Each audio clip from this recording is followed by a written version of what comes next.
8명의 수학 성적의 평균이 60점이니까 8명의 총합은 8명의 성적의 총합은 2개 곱해서 86에 480점입니다. 480점인데요. 8명 중 성적이 60점인 학생이 1명 빠졌대요. 그러면은 7명의 총합은 60점이 빠지는 거죠. 그러니까 420이죠. 그거에 대한 평균, 7명에 대한 1명 빠진 것에 대한 7명에 대한 평균을 보겠습니다. 평균은 420을 7로 나눠주니까 60점이 나오죠. 그 7명에 대한 분산인데요. 7명이 있을 거예요. 7명에 대한 분산인데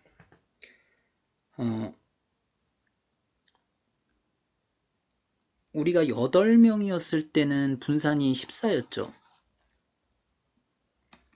편차 제곱에 8명이었을 때 편차 제곱의 총합은 14 곱하기 8이 되겠죠. 8, 4, 32, 8, 1은 8, 112가 나오겠죠. 그럼 7명의 총합, 7명에 대한 편차 제곱의 총합도 110이라는 걸 이해해야 돼요. 왜 그러냐면 이게 7, 하나, 둘, 셋, 넷, 다섯, 여섯, 일곱, 8명이 있는데 요 마지막 애가 빠지는데 얘가 60점이 빠지는 거예요. 60점이 빠지니까 아까 7명에 대한 평균이 60이죠. 그래서 여기서 편차가 0이 나오거든요. 0의 제곱을 더해봤자 똑같거든요.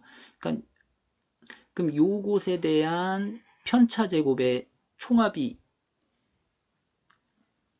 있었죠. 얘가 112였죠. 근데 지금 요거 60명이라는 애가 빠졌으니까 편차 제곱의 총합 이 8명이었을 때 편차 제곱의 총합이 112였어요. 110이라는 건 확실합니다. 근데 지금 요 60명에 대한 맨 마지막 8명에서 60점인 사람이 빠졌대죠. 60점인 사람이.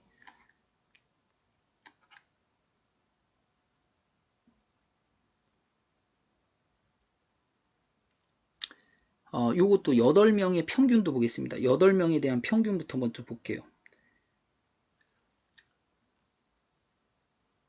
8명에 대한 총합이 여기서 얘 평균, 8명에 대한 평균은 어떻게 됩니까?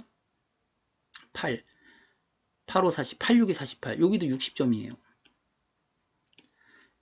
여기 7명에 대한 총합도 60점이에요. 평균이.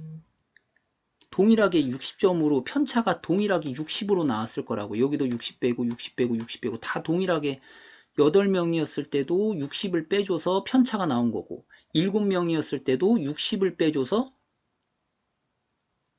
편차가 나온 거죠. 편차 제곱의 평균이 여기가 110이라면 얘도 112가 되는 거죠. 왜냐하면 여기가 60점이 그대로 빠졌기 때문에 편차가 0이 됐기 때문에. 자, 그래서 112를 뭐로 나눠주면 됩니까? 7로 나눠주면 7일은 7, 52, 6, 7일은 7 해주면 42, 6, 7, 6에 42, 16이 바로 분산이 되겠다라는 거죠. 다시 한번 정리를 해주면 8명의 수학 성적의 평균이 60이고요. 분산이 14예요. 근데 8명에 대해서 평균이 60이 나왔고 8명에 대한 편차 제곱의 총합이 60에다가 8을 곱해서 아니 14에다가 8을 곱해서 112가 나왔어요.